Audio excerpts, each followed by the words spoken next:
এটা হচ্ছে আমার বন্ধুর দোকান। বন্ধুটা মারা গেছে। আর যার দোকান তার নাম হচ্ছে আলামিন, মানে ওই আমার বন্ধু হয়। তো বন্ধুরা মারা গেছে, ওর আম্মাকে দেখার মতন কেউ নাই আমরা ছাড়া। মানে ওই বন্ধুরা আমার খুব ক্লোজ, এই কারণে দোকানটা আমরাই চালাই, আমরা ছাড়া তো কেউ নাই। আর আমি তো এখানে ছিলাম না, ছিল হচ্ছে আমার ছোট ভাই। তো আমি আরতে ব্যবসা করতাম, মানে বন্ধু হতো, মাঝে মধ্যে চা মা খেতে আসতাম। ওই খেতে আসতে লাগে শুনলাম যে মারা গেছে উনি। তো উনি মারা যাওয়ার পরে ওনার মা আমাকে দায়িত্ব করে দিয়ে গেছে দোকানটা।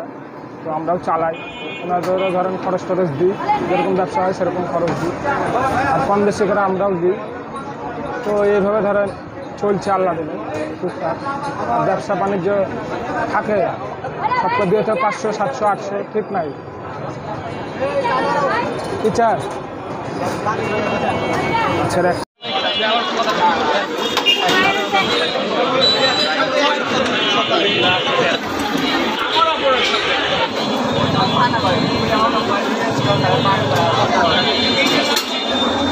এখানে লেবু চা অন্য বিভিন্ন রকমের চা পাওয়া যায়।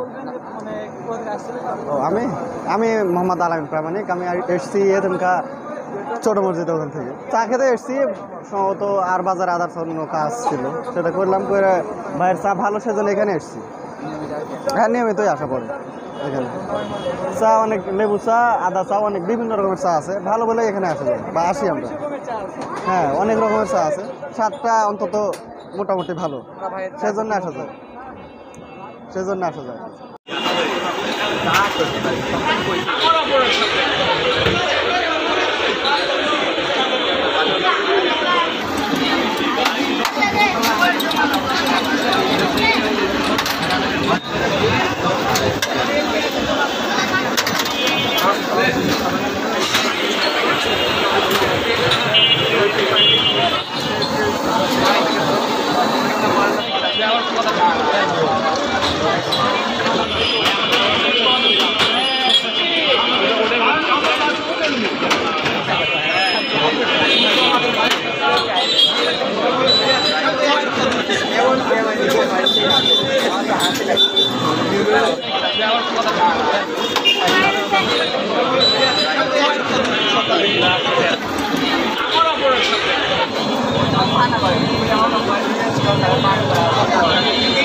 Mana